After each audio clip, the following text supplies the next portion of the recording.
कुमार, सरकारों को जनता का दुख बहुत दिनों तक दिखाई नहीं देता, लेकिन जब कोई दुर्घटना हो जाती है तो दुख प्रकट करने में सरकार के भीतर बैठे लोग बिजली की गति से आगे निकल जाते हैं। जैसे ही खबर आई कि महाराष्ट्र के जालना और औरंगाबाद के बीच 16 मजदूरों की मौत मालगाड़ी से कट जाने के कारण हुई है, ट्विटर पे संवेदनाओं की बाढ़ आ गई। समर्थकों ने रीट्वीट करना शुरू कर दिया। कई गुना संवेदनाएं हो गईं और चारों तरफ संवेदनाओं का प्रसार हो गया। मजदूर की मौत छोटी घटना बन गई। जिन लोगों को समय रहते देखना चाहिए था कि मजदूर पैदल चलने के लिए क्यों मजबूर हो रहे हैं, वो चुप रहे, उन्होंने कुछ नहीं किया। और जिन लोगों को जो सिस्टम से बाहर थे उन्हें देखना चाहिए था, उन्हें लिखना चाहिए था ट्विटर पर, उन्हें बोलना चाहिए था, वो भी चुप रहे।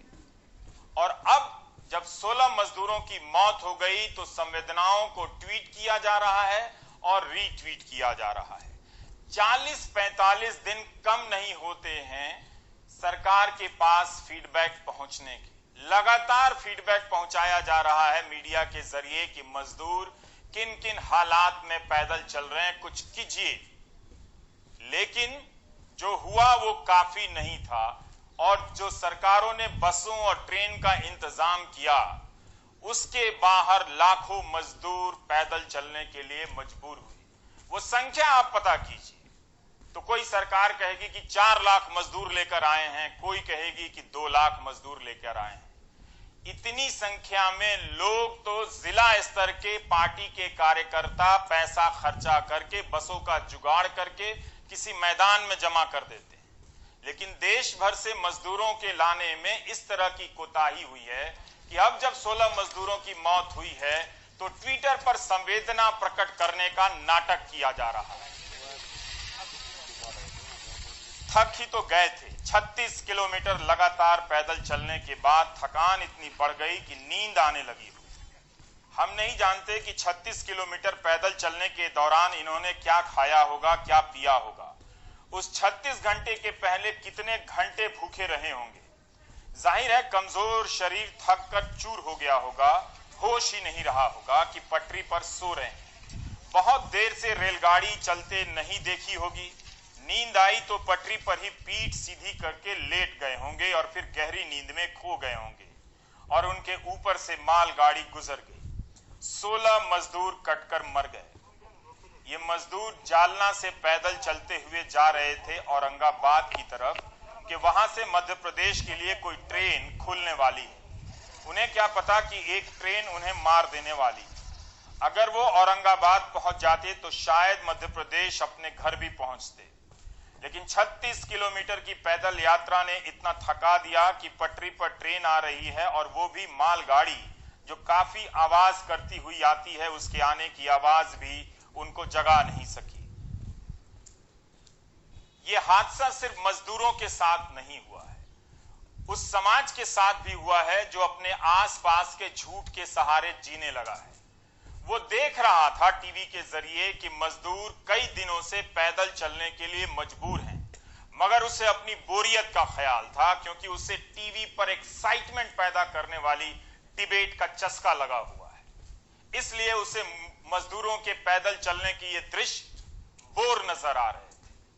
अगर ये समाज, ये तबका पहले से हल्ला हंगामा किया होता तो सरकार पर भी दबाव पड़ता कि इन्हें वापस लाने की खाना पूर्ति कम की जाए और इन्हें बाइज्जत वापस लाया जाए ताकि इनकी जिंदगी के साथ खिलवाड़ ना हो। ये सभी मध्य प्रदेश के उमरिया और शहडोल जिले के रहने वाले थे। जालना में एक स्टील फैक्ट्री में काम करते थे।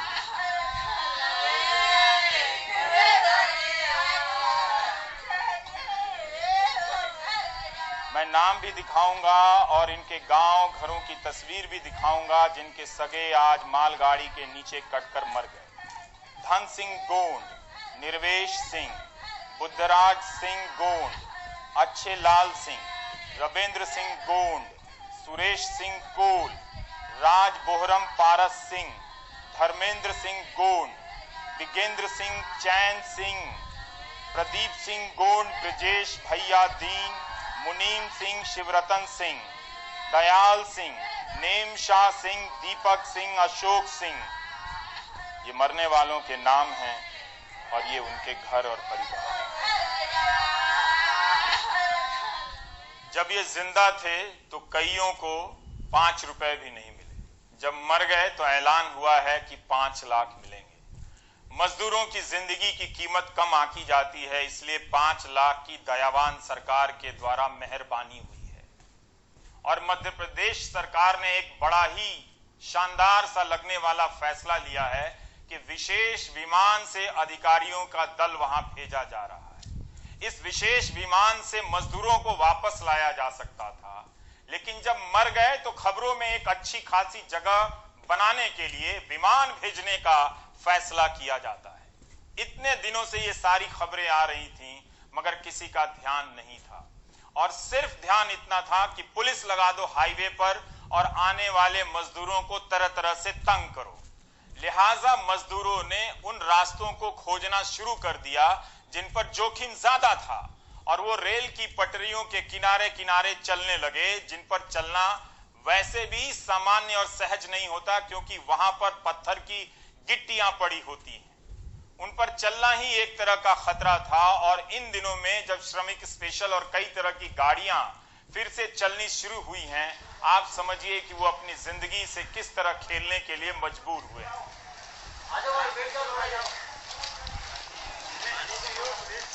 यही नहीं, आज भी उसी महाराष्ट्र में रेल की पटरियों पर अनगिनत मजदूर पैदल चल रहे हैं। ये वीडियो 8 मई की सुबह की है, मुंबई के मुलुंड की।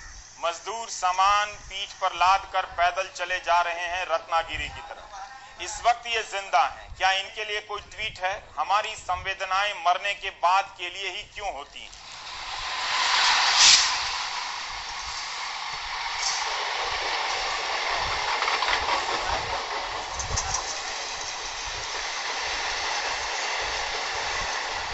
स्टेशन के पास आप देखेंगे जो मजदूर हैं वो अब इस तरह से रेलवे पटरी पर चलते हुए बैठे हुए आपको नजर आएंगे। सब अलग अलग जगहों से निकले हैं, जहां से हो पा रहा है वहां से। कभी सड़क पर से चल रहे हैं, सड़क पर अगर पुलिस आ जाता है तो फिर वापस पटरी पर से चलते हैं, और धीरे धीरे ये अपने अपने जगहों के लिए निकले हैं। आप लोग कहाँ से निकले हैं वो बताइए। जी सर, CST से निकला। CST से कितने बजे निकले? रात 3 बजे। रात 3 बजे। जहाँ पर हम मौजूद हैं यहाँ से लोकल ट्रेन जो बहुत तेजी से चलती है, इस जगह से CST जाने में लोकल ट्रेन से आपको 1 घंटे से ज़्यादा का समय लग जाता है।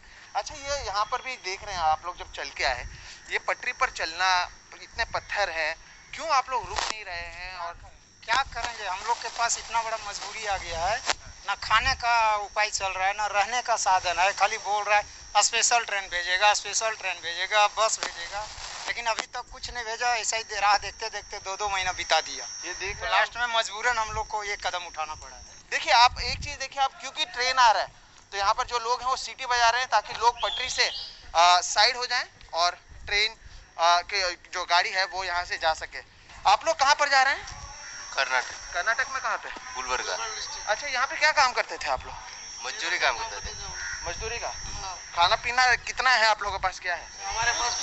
सब कोई देता है वही खा रहे हैं हम लोग। क्या जो देता है वही खा रहे हैं हम लोग। हमारे पास हाँ वही खा रहे हैं। यहाँ से लोग मजदूर चलते हुए जा रहे हैं। दूसरी तरफ से आप देखेंगे कि ट्रेन है वो निकल रही है, तो लोगों का लगातार चलना जारी है। औरंगाबाद में हम सबने देखा कि क्या हुआ, लेकिन सरकार कर क्या रही है कि इन लोगों के लिए कोई मदद नहीं पहुंचा रही है, बल्कि अगर ये पटरी से जाते हैं और पटरी पर हादसा हो जाता है और प्रशासन पर सवाल उठता है तो वो लोगों को पटरी पर जाने से रोकते हैं। लेकिन क्या ये इसका सल्यूशन है? ये वीडियो यूपी के सोनभद्र का है। रेल की पटरी पकड़कर चले जा रहे ये मजदूर मध्य प्रदेश के सागर से आए हैं और झारखंड के पलामू जा रहे हैं। 12 दिनों से ये पैदल चल रहे हैं। 15 मजदूरों की यह टोली चली आ रही है। सड़क पर चलते हैं तो पुलिस मारती है। कमाल है, ऐसे वक्त में भी पुलिस की लाठी चल भी जाती है। पैर का नुकसान से यहाँ पर भी है, इस पैर में भी है, इस पैर से भी नहीं चल पा रहा हूँ। पूरा ये सब जितना है, इधर देखिए। इसने तो अपने पांव के छाले ही दिखा दिए। लीजिए, देख लीजिए मिडिल क्लास वाले जी। और फिर किसी का ट्वीट देख लीजिए कि आता है या नहीं। ट्विटर की नौटंकी हमारी व्यवस्था को खाए जा रही है, संवेदनशीलता के नाम पर उसे और क्रूर बना रही है।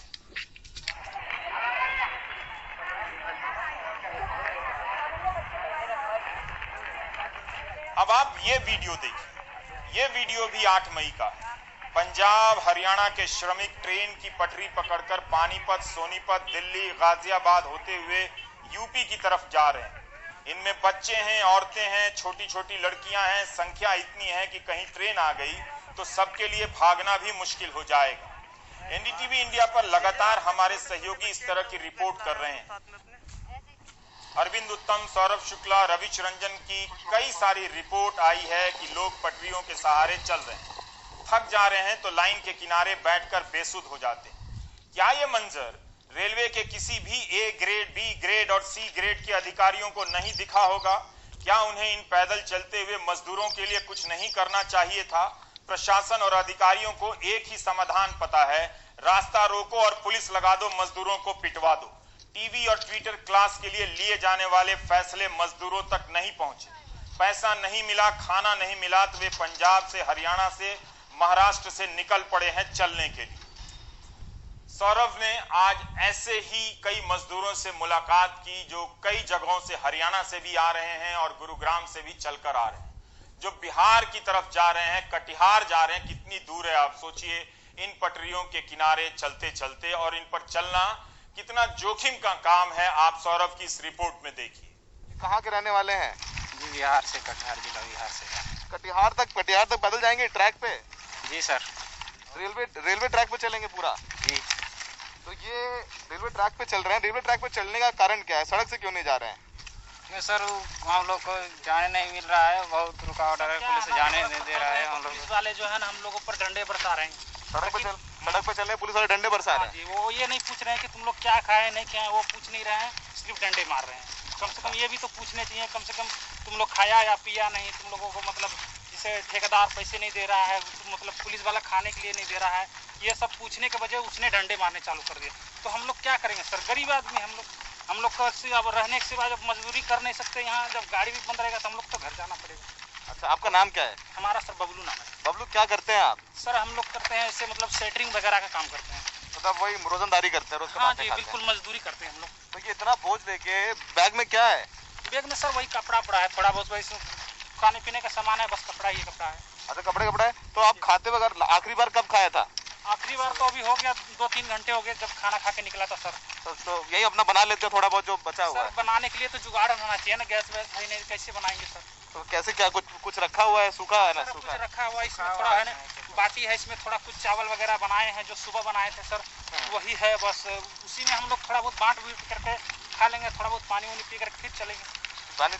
तो ये आप चलेंगे, रात भर चलेंगे, दिन भर चलेंगे कि रुक जाएंगे कहीं? नहीं सर, जैसे रात भर तो नहीं चलेंगे, जैसे अभी जितना देर तक चल रहा हूँ सर उतना देर तक चलेंगे। बाद बाकी जैसे हम लोग थक जाएंगे तो कहीं ना कहीं हम लोग थोड़ा बहुत रेस्ट कर लेंगे।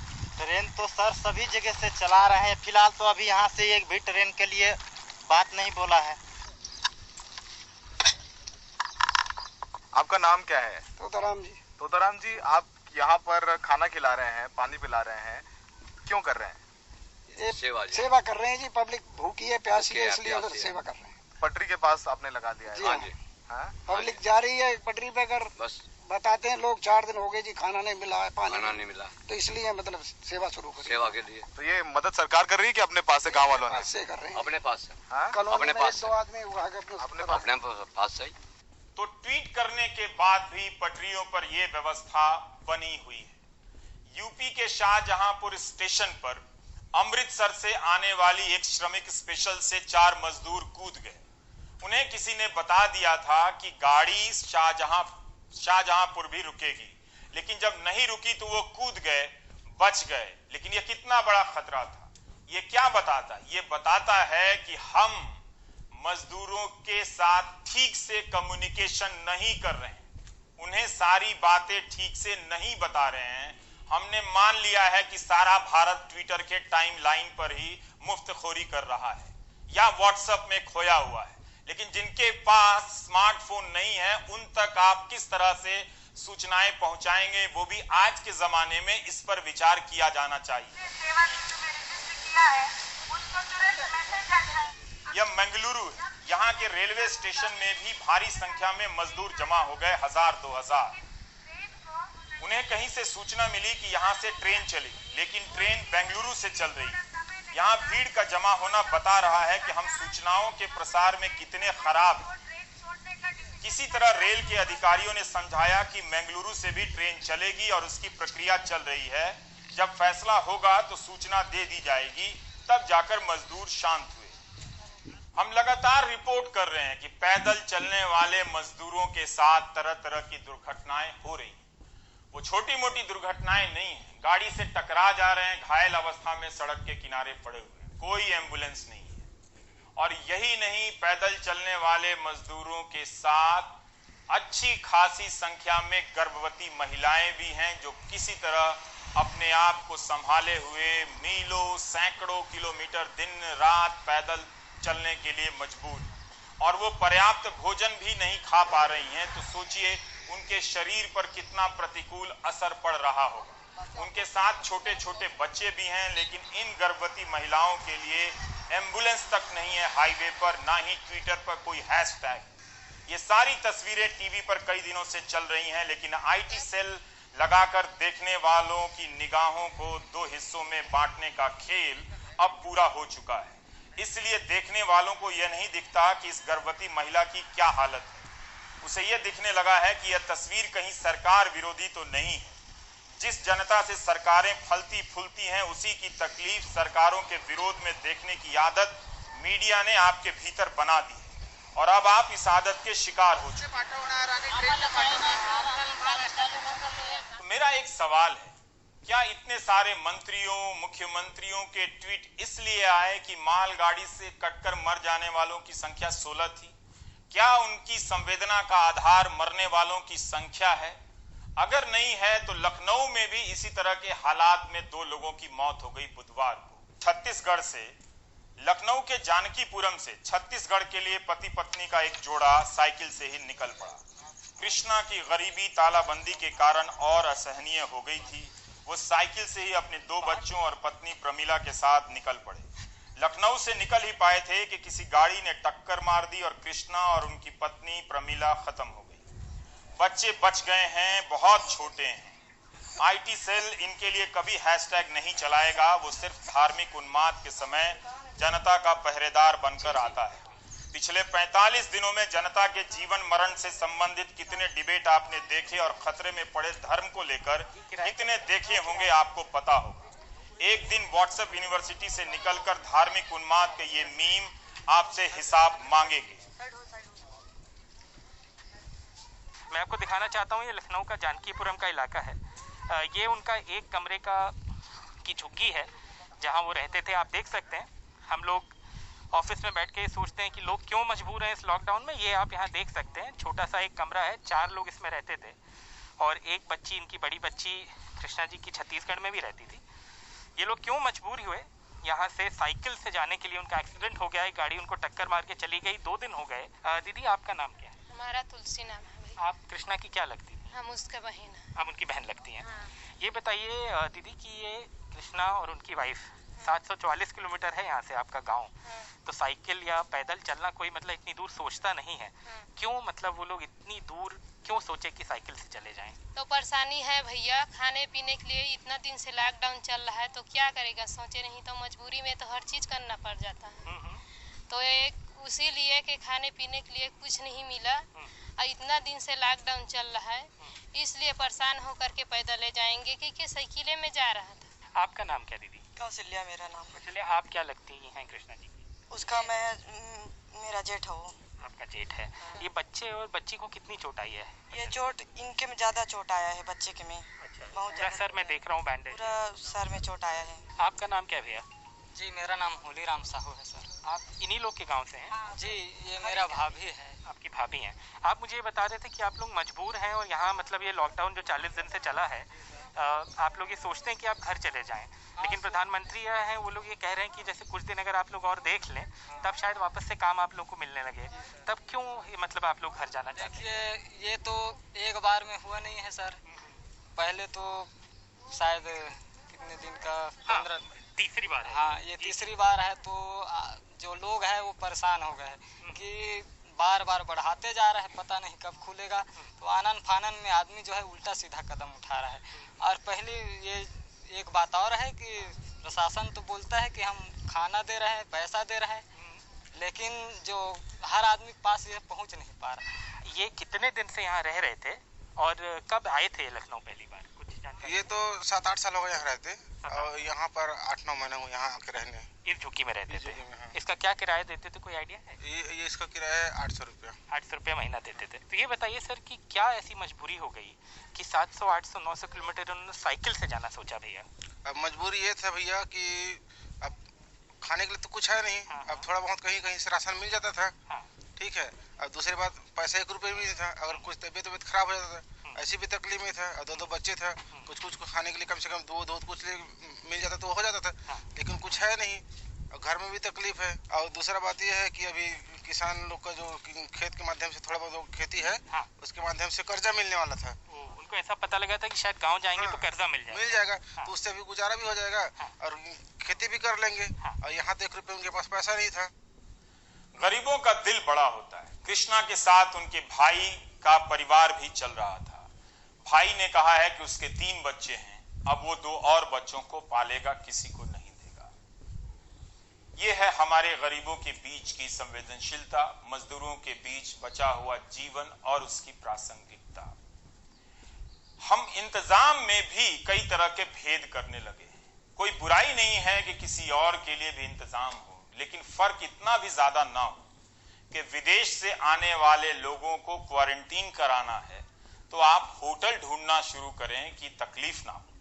भले ये पैसा आप उन्हीं से ले रहे हैं, लेकिन आपकी सोच में उनका कितना ख्याल है।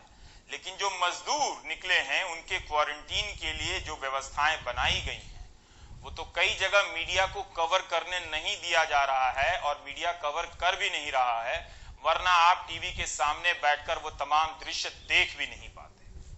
तो इतना अंतर करने की क्या जरूरत थी? एक और प्रक्रिया के नाम पर अंतर का निर्माण किया गया, रजिस्ट्रेशन। विदेश में रहने वाले लोग ऑनलाइन रजिस्ट्रेशन कर सकते हैं, लेकिन मजदूरों को अगर आप मजबूर करें कि जाने से पहले ऑनलाइन रजिस्ट्रेशन करेंगे और उसमें से आपका चुनाव होगा, फोन पर SMS आएगा, तो सोचिए उनके लिए यह प्रक्रिया कितनी जटिल और भयावह, जिनके पास स्मार्टफोन तक नहीं। तो पूजा भारद्वाज मुंबई से एक ऐसी रिपोर्ट के जरिए बता रही हैं कि इस रजिस्ट्रेशन के नाम पर मजदूरों पर क्या कुछ गुजर रहा है। आप अब ये फॉर्म जो है उसको आप टाइप करा के लो इंग्लिश में, क्योंकि हर राज्य को समझ में आना चाहिए ना क्या लिखा उस पे। तो इसीलिए इंग्लिश में उसको टाइप करके लेके आओ। तो आप उसका पेन ड्राइव भी ला सकते हो। पेन ड्राइव नहीं ला पा रहे हो तो ईमेल आईडी ले लो पुलिस स्टेशन का, उस पर ईमेल कर दो। धारावी में करीब 70% लोग डेली वेजर्स हैं, यानी कि रोज कमाते खाते हैं, और इनमें बड़ी संख्या प्रवासी मजदूरों की है। और इन प्रवासी मजदूरों में सबसे ज्यादा उत्तर प्रदेश और बिहार के मजदूर हैं। लेकिन उत्तर प्रदेश के जो मजदूर हैं उनकी शिकायत ये है कि कुछ समय के लिए उनके फॉर्म नहीं लिए जा रहे थे। अभी भी कुछ लोग शिकायत कर रहे हैं कि उनके फॉर्म नहीं लिए जा रहे हैं। वैसे पुलिस का कहना है कि कुछ समय के लिए इस प्रक्रिया को रोका गया था उत्तर प्रदेश के मजदूरों के लिए, उत्तर प्रदेश के सरकार के सख्त निर्देशों के बाद, लेकिन अब उनके फॉर्म लिए जा रहे हैं। लेकिन शिकायतें यही है कि कई बार उन्हें भगा दिया जाता है, उनका फॉर्म नहीं लिया जा रहा है। पुलिस की तरफ से कहना है कि गोंडा, अमेठी और रायबरेली, इन 3 जगहों के लोगों के फॉर्म लिए जा रहे हैं। थोड़ी देरी जरूर हो रही है, 10 से 15 दिन लग सकते हैं, लेकिन तब तक ये जो मजदूर हैं न सिर्फ उत्तर प्रदेश के बल्कि बिहार के, मध्य प्रदेश के, गुजरात के, राजस्थान के, इनका सब्र का बांध टूट रहा है। उसकी वजह ये है क्योंकि धारावी अपने आप में बहुत ही चिंता का विषय बन चुका है ये इलाका मुंबई के लिए, क्योंकि यहाँ पर लगातार औसतन केसेस हर दिन 24 घंटे में 40 से 45 बढ़ रहे हैं। मई महीने में खास तौर से देखें तो जो स्प्रेड है वो जिस तरह से बढ़ा है उसको लेकर एक डर है। सोशल डिस्टेंसिंग इनकी हो नहीं पा रही है, क्योंकि प्रति वर्ग किलोमीटर में अगर 2,27,000 लोग रह रहे हैं तो इनके लिए बहुत ही बड़ी समस्या है। इसके साथ ही जो ये पूरी प्रक्रिया है इन्हें भेजने की, वो बहुत ही जटिल है मजदूरों के लिए। 2 मई को जिस तरह से अनाउंस किया गया था पुलिस के जरिए, यहाँ पर लंबी कतार उनकी पुलिस स्टेशनों के बाहर नजर आई थी और पुलिस ने उन्हें समझाया था कि आपको अंग्रेजी में फॉर्म भरना है। PDF फाइल आपको मोबाइल पे भेजा जाएगा, अंग्रेजी में फॉर्म भरिए, जो कि बहुत ही मुश्किल है। आप समझ सकते हैं कि एक मजदूर अंग्रेजी में फॉर्म कैसे भरेगा। दूसरी चीज उनको कही गई कि आप किसी भी रजिस्टर्ड डॉक्टर के पास खुद जाइए, मेडिकल सर्टिफिकेट लेकर आइए आपका 25 से 30 का ग्रुप बनेगा, जिसका 2 ग्रुप लीडर होगा और उसे आकर पुलिस स्टेशन से टोकन लेना है और टोकन के बाद आप लाइन में लगिए लेकर और फॉर्म जमा करिए। फॉर्म जमा होने के बाद वो डीसीपी ऑफिस से संबंधित राज्य जाएगा और वहां से परमिट के बाद इनके जाने की व्यवस्था होगी। तो ये इतनी जटिल प्रक्रिया है। उसके साथ ही साथ जो बड़ी संख्या में यूपी बिहार के मजदूर हैं, उनकी ये शिकायत है कि उनके फॉर्म लिए ही नहीं जा रहे हैं। मजदूरों का पैदल चलना सिर्फ पैदल चलने का दृश्य नहीं है। इस दृश्य के भीतर भी कई तरह की कहानियां रोज अलग अलग तरह से घटित हो रही हैं। ये जो तस्वीर देख रहे हैं, ये छत्तीसगढ़ के नेशनल हाईवे की है। जिस ट्रक से ये मजदूर आए थे वो ट्रक खराब हो गया और ठीक नहीं हो सका तो मजदूर प्रदर्शन करने लगे। कहानी ये है कि इन मजदूरों ने अपनी कमाई सारी लगा दी और 70,000 रुपए जुटाकर ट्रक वाले को भाड़ा दिया। जब ट्रक खराब हो गया तो इन्हें लगा कि झारखंड तक का सफर अब कैसे करेंगे, तो इसलिए इन्होंने हंगामा करना शुरू कर दिया और रात भर वो इसी तरह से पीड़ित रहे, बेचैन रहे और सत्तू नमक खाकर उन्होंने रात गुजारी। छत्तीसगढ़ की पुलिस ने इन्हें मदद की और इन लोगों को भेजा और ट्रक वाले से 35,000 रुपए भी दिलाए, मगर सोचिए इनके 35,000 रुपए डूब ही गए। सोमेश पटेल ने छत्तीसगढ़ में ऐसे कई मजदूरों के जत्थे से मुलाकात की है जो कई दिनों से हकासल पियासल चले आ रहे हैं, बिना कुछ खाए पिए और तरह तरह की मुसीबतों में फंसे हुए। देखिए सोमेश की कुछ मजदूरों से बात। छोटे छोटे बच्चे लेकर वहाँ भी ज्यादा सरकार से ज्यादा परमिशन लो, वहाँ ज्यादा परमिशन लो। ऐसा करते करते हम पैदल चले आया, लेकिन कुछ व्यवस्था नहीं है। सरकार वोट के लिए आ जाते, क्यों आते हैं? हमारे व्यवस्था नहीं करते, तब झूठे बयान देता है उन लोग। ये हमारा सारा कमाने का क्या हो गया? अपने पेट के सब जनता जाते हैं, मतलब कुछ व्यवस्था नहीं कर रहे हैं हमारे लिए। कब आप लोग निकले थे? हम परसों निकले थे। कुछ खाया आपने? कुछ नहीं खाया सर, पैसा कौड़ी है नहीं है सर। क्या खाएंगे सर? पैसा कौड़ी कुछ नहीं है हमारे लिए। तो आप लोग के लिए तो स्पेशल ट्रेन चलाया जा रहा है। चला रहे थे सर, झूठे बोल रहे थे सर। तारीख बाई तारीख उसमें तारीख बाई तारीख कैसे क्या करेंगे? आज कलेक्टर के पास MRO ऑफिस कहाँ जाओ? 1 महीना हम लोग बैठा सर, 40 दिन बैठा था। 40 दिन कुछ रोटी नहीं मिला सर हमको। वहाँ पैदल आ रहा था, कुछ नहीं है खाने पीने के लिए, ना पैसा ना कौसा। लॉकडाउन जब से है, क्योंकि हमारे देश में 700 था संक्रमित, लेकिन आज हमको देखते देखते 40 या 50,000 हो रहे हैं। लेकिन हम क्या करें? गरीबी आदमी मर रहे हैं ना, बड़े आदमी लोग क्या करेंगे? रोड में जा रहे हैं, आ रहे हैं, सिर्फ गरीबी आदमी घर में घुस रहे हैं कि गरीब आदमी ला रहे हैं क्या संक्रमित को? इसको अमीर लोग जवाब हैं। भर कर वो लोग कोरोना विदेश से ला रहे हैं, हमको अपने राज्य से नहीं ला रहे हैं। कैसा राज्य है, कैसे देश? पलायन सिर्फ एक राज्य से दूसरे राज्य की तरफ नहीं हो रहा है, एक जिले से दूसरे जिले की तरफ भी हो रहा है। एक राज्य के भीतर भी उसी राज्य के मजदूर कई 100 किलोमीटर की यात्रा इस तेज गर्मी में करने के लिए मजबूर हैं। कोई पूछने वाला नहीं है। बाहर के लिए रेलगाड़ियां, बसों का बड़ा बड़ा ऐलान, हेडलाइन वाली खबरें आपको सुनने को मिलती होंगी, मगर इन मजदूरों का कोई पूछने वाला नहीं है। ये दूर तक फैली सड़क भोपाल से मंडीदीप होते हुए जो आगे के जिले हैं, रायसेन और फिर आगे छिंदवाड़ा और होते हुए नागपुर की तरफ, ये हाईवे आपको बैतूल, हरदा, अलग अलग जगहों से ये मुड़ता है। और इसी रास्ते पर आपको बहुत सारे श्रमिक मिल जाएंगे जो मध्य प्रदेश में एक ज़िले से दूसरे ज़िले तक पैदल जा रहे हैं। और यहीं पर हमको रास्ते में कुछ ये श्रमिक मिले हैं जिनको कुछ संगठनों ने मदद दी है, कुछ खाना खा रहे हैं। ये पैदल निकले हैं छिंदवाड़ा के लिए भोपाल से। भाई साहब आपका नाम क्या है? आप बताएंगे। चिंतूलाल। हाँ, चिंतूलाल। कहाँ से आ रहे हैं चिंतूलाल जी? जी हम अभी इधर निकले हैं तिरुपति अबनम से। इससे अशोका गार्डन? नहीं, ये अपने अयोध्या बाईपास। अयोध्या बाईपास। क्या करते हैं यहाँ पर आप लोग? हम तो मजदूरी करते हैं। मजदूरी करते हैं लोग। तो कब निकले हैं यहाँ से? अभी हम सुबह निकले थे 4 बजे। सुबह 4 बजे जी। वैसे तो छिंदवाड़ा पहुँचते पहुँचते आप लोग परसों तक पहुँच पाएंगे पैदल? जी 3-4 दिन लग जाएगा। 3-4 दिन से ज़्यादा लग जाएगा। हाँ जी। कोई लिफ्ट वगैरह कहीं रास्ते में और कोई इंतजाम नहीं हो पा रहा है? नहीं हो पाया। आप जिस दिन से लॉकडाउन है तब से काम नहीं मिला? हाँ जी, जिस दिन से लॉकडाउन बंद है जब से काम नहीं मिला। तो अभी क्या वहाँ पर खाने पीने की कैसी व्यवस्था थी? वहाँ खाने पीने का व्यवस्था तो हमारा सेठ ला के दे रहे थे सर, खाने पीने का कुछ कमी नहीं था हम लोग। खाने पीने की कमी नहीं? तो घर क्यों लौट रहे हैं? जी सर, हमारा फैमिली वगैरह से मिलने तो मम्मी पापा से इसलिए जा रहे हैं हम। अच्छा, क्या करेंगे, बेटे बैठने से धीरे इतने दिन हो गया है। आगरा से हम पत्रकारों के लिए एक दुखद खबर है। वहां के एक सीनियर जर्नलिस्ट पंकज कुलश्रेष्ठ की कोविड-19 से मौत हो गई है। 4 मई को पता चला कि पंकज कुलश्रेष्ठ को कोविड-19 का संक्रमण हुआ है, वो पॉजिटिव पाए गए हैं। उसके बाद उनकी तबीयत तेजी से बिगड़ती है, सांस लेने में तकलीफ होती है, उन्हें अस्पताल में भर्ती कराया गया और गुरुवार की रात उनका निधन हो गया। उनके पीछे उनकी पत्नी है, एक पुत्र है। हम सब की संवेदनाएं पंकज कुलश्रेष्ठ के साथ हैं। पंकज कुलश्रेष्ठ 1994 से लगातार दैनिक जागरण में ही काम करते रहे। मथुरा में 8 साल तक ब्यूरो चीफ रहे और आगरा में भी लंबे समय से वहां पर अपनी सेवा दे रहे थे। ये बहुत ही दुख भरी खबर है हम पत्रकार बिरादरी के लिए, और आगरा में उन्हें पत्रकार काफी मिस कर रहे हैं। पंकज की छवि और लोकप्रियता पत्रकारों के बीच काफी मिलनसार की थी।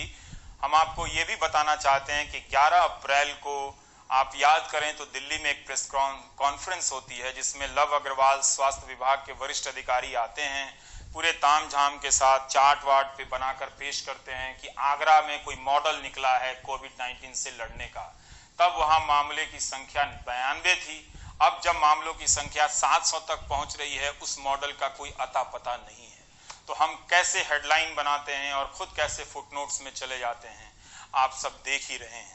मगर एक पत्रकार का हमारे बीच से जाना हम सबको वाकई में परेशान तो करता ही है कि इतनी धूप में, इतनी गर्मी में निकलकर लिखने वाला, लोगों की समस्याएं उठाने वाला, जूझने वाला, अपने संस्थान के सिस्टम से जूझने वाला, इस तरह से उसकी जिंदगी खत्म हो जाती है। हम सबकी संवेदनाएं पंकज कुलश्रेष्ठ के परिवार के साथ हैं। ब्रेक के बाद जब हम लौटेंगे तो बात करेंगे दिल्ली की।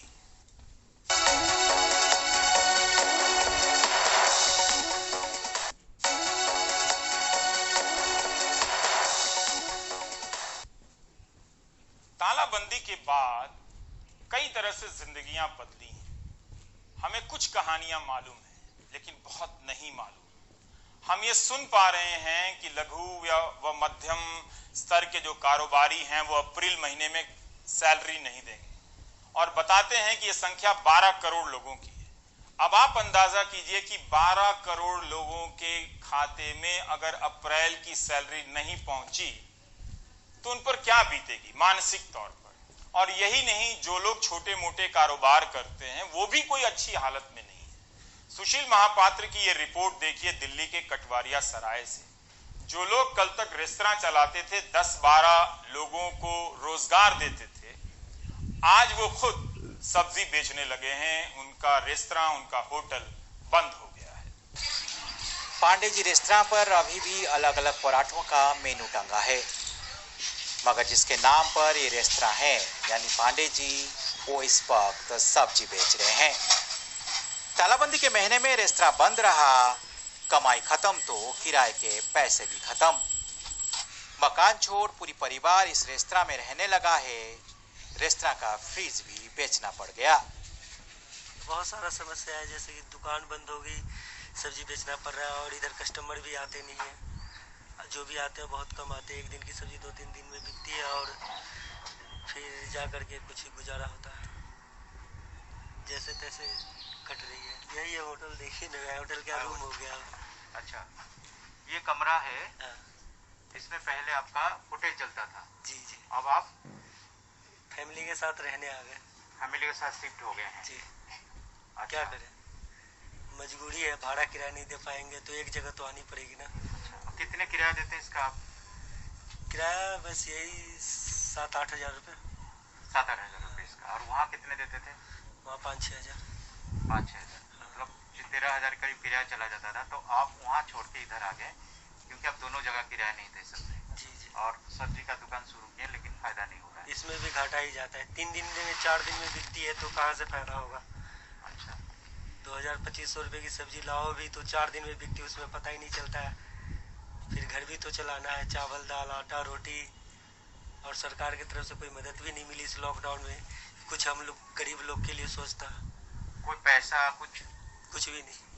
राशन राशन भी नहीं। राशन भी नहीं मिली। पर सरकार तो दे रही थी बीच में राशन। सरकार दे रही थी, किसको दिया नहीं दिया पता ही नहीं चला, कहाँ से आया कहाँ चला गया। अच्छा, किसी को पता चला लाया, जिसको नहीं पता चला नहीं लाया। तो क्या करेंगे जब ये लॉकडाउन नहीं खुलेगा, होटल नहीं चलेगा, तो कितने दिन तक आप यहाँ रहेंगे? खुलने भर की इंतजार है, वैसे काम शुरू होगा तो करेंगे, नहीं तो धीरे धीरे कुछ अलग व्यापार बढ़ाने की कोशिश करेंगे, नहीं तो लास्ट में अपना गांव। और क्या करेगा आदमी, जब आमदनी नहीं होगा तो भाड़ा कहाँ से देगा, किराया कहाँ से देगा। दिल्ली के कटुआरे सराय में 50 से भी अधिक छोटे छोटे रेस्तरां बंद पड़े हैं। इसे चलाने वाले अलग अलग राज्यों से आए हैं, किराए के कमरे में रेस्तरां चलाते हैं। आहार रेस्तरां दीपक मंडल का है, जो बंगाल से आए हैं। मंडल जी के पास कर्मचारियों को देने के लिए पैसे नहीं है, सारे यहाँ शिफ्ट हो गए हैं।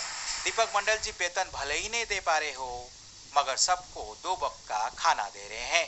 कितने मजदूर काम करते हैं आपके यहाँ पे? मेरे पास अभी तो 9 है टोटल। 9 मजदूर। 9।